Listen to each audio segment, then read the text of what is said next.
구약시대 예언자들은 이스라엘 백성들의 죄를 엄격하게 지적하고 다시 율법으로 돌아올 것을 촉구했습니다. 또한 백성들에게 임박한 심판을 경고했습니다. 그리고 심판 이후에 있을 하나님의 회복과 위로의 메시지를 전했습니다. 구약의 예언자들은 자주 생명의 위협을 받았음에도 불구하고 하나님의 말씀을 전하는 일에 자신들의 영혼을 쏟아부은 사람들입니다. 이 목록은 북이스라엘 왕들의 목록입니다. 많은 예언자들이 있는데 이 중에서 특별히 예언서를 남긴 예언자들은 이와 같습니다. 예언자들의 사역에도 불구하고 북이스라엘은 돌이키지 않았고 기원전 722년에 멸망합니다. 이 목록은 남유다 왕들의 목록입니다. 남유다에서도 많은 예언자들이 활동했습니다. 특별히 예언서를 남긴 예언자들은 이와 같습니다. 남유다에는 선한 왕들의 통치가 있었지만 하나님께 온전히 돌아오지 못했습니다. 남유다도 결국 기원전 586년에 멸망하고 바벨론의 포로로 끌려갑니다. 바벨론 포로기에는 다니엘과 에스겔이 예언자로 활동했습니다. 미래에 있을 회복에 대한 내용이 주를 이룹니다. 포로기 이후에는 학개, 스가랴, 말라기가 예언자로 활동했습니다. 포로기 이후 예언자들은 공동체의 영적 회복을 추구했습니다. 구약 성경의 마지막 예언자인 말라기는 이방 민족 중에서 하나님의 이름이 크게 될 거라고 예언하며 열방이 돌아올 것을 예언했습니다. 말라기의 예언 이후 하나님은 오랜 시간 동안 침묵하십니다. 약 400년이 지난 후에 말라기가 예언했던 엘리야 선지자가 나타납니다. 그 사람이 바로 세례 요한입니다. 마지막 예언자 세례 요한은 메시아가 오실 길을 예비합니다. 한편 하나님은 이스라엘 백성뿐만 아니라 이방 민족들에게도 예언자를 보내셨는데요. 요나와 나훔은 니느웨로 가서 말씀을 전했고 오바댜는 에돔에 가서 말씀을 전합니다. 구약 성경에는 총 16권의 예언사가 있고 분량에 따라 크게 대예언서와 소예언서로 구분합니다. 이사야, 예레미야, 에스겔, 다니엘은 대예언서에 속합니다. 호세아부터 말라기까지는 소예언서로 구분이 됩니다. 이사야는 우시야, 요담, 아하스, 히스기야 시대의 예루살렘을 중심으로 사역을 했습니다. 당시 아수르는 주변 나라들을 정복하고 영토를 확장하면서 세력을 펼치기 시작했습니다. 아수르의 침입으로 북이스라엘이 멸망했고 남유다 역시 아수르의 공격을 받았습니다. 한마디로 이사야는 급변하는 국제 정세 속에서 하나님의 뜻이 무엇인지 선포했던 겁니다. 하나님의 뜻은 아수르나 애굽 같은 강대국을 의지하지 말고 온 세계의 주관자 되시는 하나님을 의지하라는 것입니다. 이사야는 히브리어로 여호와는 구원이시다 라는 뜻입니다. 그 이름에 담긴 뜻처럼 이사야는 구원은 오직 여호와 하나님께 달려있음을 선포했습니다. 이사야는 크게 두 부분으로 나뉩니다. 먼저 1장부터 39장까지 전반부입니다. 유다와 주변 국가를 향한 하나님의 심판과 회복을 말씀하고 있습니다. 유다가 심판받게 되는 이유는 두 가지입니다. 첫째, 우상숭배입니다. 이방인과의 교류로 많은 우상이 들어왔고 그 결과 우상숭배가 만연해졌습니다. 둘째, 유다는 하나님보다 경제력과 군사력을 더 의지하게 됐습니다. 하나님은 말씀하십니다. 이제 내가 내 포도원에 어떻게 행할지를 너희에게 이르리라. 내가 그 울타리를 걷어 먹힘을 당하게 하며 그 담을 헐어 짓밟히게 할 것이요 내가 그것을 황폐하게 하리니. 하나님의 포도원은 바로 이스라엘입니다. 하나님은 이스라엘이 먹힘을 당하고 짓밟혀 황폐하게 될 거라고 말씀하십니다. 이렇게 하나님의 심판이 임박한 상황에서 하나님은 이사야를 부르십니다. 이사야는 환상 중에 보좌에 앉으신 거룩하신 왕 여호와 하나님을 뵙습니다. 이사야는 화로다 나여 망하게 되었도다 나는 입술이 부정한 사람이요 라고 탄식합니다. 거룩하신 하나님 앞에서 자신이 죽을 수밖에 없는 죄인임을 깨달았기 때문입니다.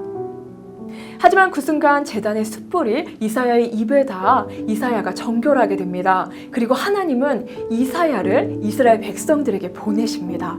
이스라엘 백성은 마음이 둔하여 들어도 깨닫지 못하고 보아도 알지 못할 겁니다. 하지만 그럼에도 불구하고 이사야를 보내시는 것은 남은 자를 통하여 구원의 역사를 이루어 가실 것이기 때문입니다. 소명을 받은 이사야는 유다 왕 아하스에게 가서 예언을 합니다. 그때 북이스라엘과 아람의 연합군이 쳐들어와 예루살렘을 포위하고 있었습니다. 이사야는 아하스에게 두려워하지 말고 하나님에게 징조를 구하라고 합니다. 이것은 하나님을 의지하고 그분의 도우심을 구하라는 뜻이었습니다. 하지만 아하스는 하나님에게 구하지 않고 그 대신 성전과 왕궁의 보물을 아스루 왕에게 보내고 그의 도움을 요청합니다.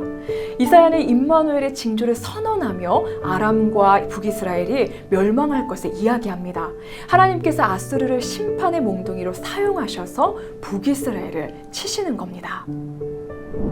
13장부터는 주변 국가들에 대한 심판 예언입니다. 아수르나 바벨론은 많은 나라를 정복하고 의기양양하여 정복한 나라들의 신을 조롱합니다. 하지만 하나님은 그런 우상들과는 비교할 수 없는 전지전능한 하나님이십니다. 하나님께서 아수르와 바벨론을 꺾으시고 하나님의 백성들을 구원하실 겁니다. 하나님께서 아수르에 대하여 말씀하십니다. 내가 아수르를 나의 땅에서 파하며 나의 산에서 그것을 짓밟으리니 그때에 그의 멍에가 이스라엘에게서 떠나고 그의 짐이 그들의 어깨에서 벗어질 것이라. 바벨론을 향해서는 멸망의 빗자루로 청소하겠다고 말씀하셨습니다. 또한 하나님은 남유다와 근접해 있는 나라들에 대해서도 경고하시는데요. 곧 블레셋, 모압, 다메섹, 북이스라엘에 대해 경고하십니다. 그들도 결국에는 모두 망하게 될 것입니다. 뿐만 아니라 구스와 애굽, 아라비아, 두로, 시돈도 마찬가지입니다. 군사력과 경제력을 의지하는 모든 나라들이 결국 망하게 될 것입니다. 이사야 36장부터 39장은 아하스의 아들 히스기야 왕 때 사건을 다룹니다. 이사야는 히스기야가 병에 걸려 곧 죽을 것을 알려줍니다.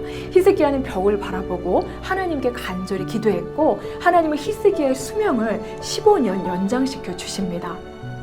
한편 히스기야 왕이 반아수르 정책을 펼친 결과 아수르 왕 사네립이 유다 왕국을 침공합니다. 선한 왕이었던 히스기야는 기도로 부르짖으며 사네립을 물리치고 위기를 모면하게 됩니다. 하지만 히스기야는 바벨론의 사절단에게 국가의 보물창고를 다 보여주는 어리석은 행보를 합니다. 이에 이사야 선지자는 바벨론이 히스기야의 후손을 침략할 것을 예언합니다. 오늘까지 쌓아둔 것이 모두 바벨론으로 옮긴 바 되고 남을 것이 없을 거라고 말씀하십니다. 40장부터 66장까지는 회복에 대한 말씀입니다. 이사야의 예언은 이스라엘이 바벨론의 포로 상태를 전제하고 있습니다. 40장부터 48장은 하나님이 이스라엘 백성을 바벨론에서 해방하실 것을 선포합니다. 그 다음 49장부터 55장은 포로 귀환과 시온의 회복을 다루고 마지막으로 56장부터 66장은 회복된 공동체의 삶에 대해 이야기합니다.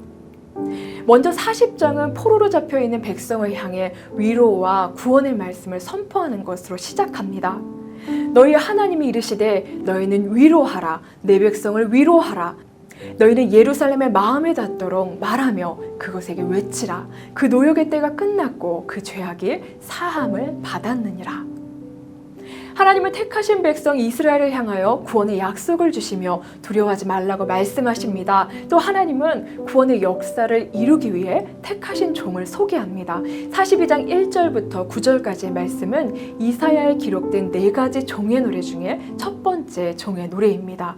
앞으로 오실 메시아의 모습을 보여주고 있습니다.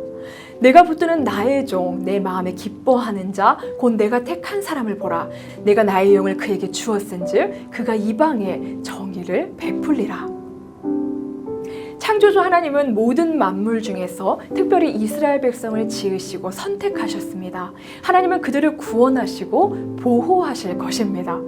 우상은 헛된 것이고 아무 힘도 없지만 이스라엘의 창조자이시며 만물의 창조자이신 여호와 하나님은 그 백성의 구원자가 되셔서 그들을 압제자 바벨론의 손에서 해방시키실 것입니다. 하나님은 바사왕 고레스를 통해 예루살렘과 그 성전과 유다의 성읍들이 회복되게 하실 것입니다. 궁극적으로 구원은 의로운 종의 희생을 통해 이루어집니다. 의로운 종이 그 백성의 죄값을 담당하여 죽임을 당합니다. 하지만 이사야는 의로운 종의 부활을 예언합니다. 이사야가 말하는 의로운 종의 구원 사역은 예수님의 죽음과 부활을 예언하는 말씀입니다. 의로운 종의 사역으로 이스라엘뿐만 아니라 이방 사람들도 누구든지 값없이 와서 하나님의 은혜를 받게 됩니다. 하나님의 구원은 혈통적으로 이스라엘 백성이라고 해서 자동적으로 얻게 되는 것이 아닙니다. 우상 숭배하며 패역한 백성, 하나님이 기뻐하지 않으신 일을 택한 자들에게 하나님은 엄중하게 심판하실 것이기 때문입니다. 한편 신실한 종들이 기업으로 살 곳은 옛 가나안 땅이 아니라 하나님이 새롭게 창조하실 새 하늘과 새 땅, 새 예루살렘인 것을 예언합니다. 그곳에서 하나님은 하늘을 보좌로 땅을 발판으로 삼으셔서 온 우주의 왕이 되십니다. 오직 하나님의 말씀을 듣고 떠는 자, 하나님의 거룩한 성 예루살렘을 사랑하는 자, 이들이 신실한 하나님의 종으로서 하나님의 통치와 보호하심 아래 영원한 복락을 누릴 겁니다. 새 하나님의 백성은 온 세상에 하나님의 영광을 선포하며 절기마다 하나님에게 진실한 예배를 드릴 겁니다. 그러나 악인들은 꺼지지 않는 지옥불에서 영원한 형벌을 받게 됩니다. 이사야에 기록된 회복에 대한 예언은 예수님의 초림 사건을 통해 대부분 이루어졌습니다. 예수님이 이 땅에 오셔서 십자가에 달려 죽으시고 부활하심으로 자기 백성을 죄에서 구원하셨습니다.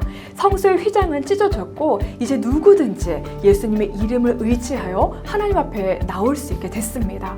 이제 하나님의 백성들은 예수님의 재림을 기다리며 예수님의 재림과 함께 아직 성취되지 않은 예언들이 성취될 것을 기대합니다. 예수님이 이 땅에 다시 오실 때 신실한 언약 백성들은 새하늘과 새 땅에 들어가게 될 겁니다. 우리는 이사야를 통해 이 기다림의 시간을 어떻게 살아야 할지 교훈을 얻습니다. 오늘 우리는 아수르나 바벨론 같은 강한 나라나 사람들을 두려워할 필요가 없습니다. 마지막 날의 심판 가운데 자기 백성을 구원하여 새하늘과 새 땅으로 인도하실 하나님만을 두려워하며 하나님의 구원을 바라는 것이 오늘 우리들의 할 일인 것입니다. 이사야를 좀 더 자세하게 알고 싶으신 분들은 내츠 통독 이사야폰을 누르시고 직접 읽어보시길 바랍니다.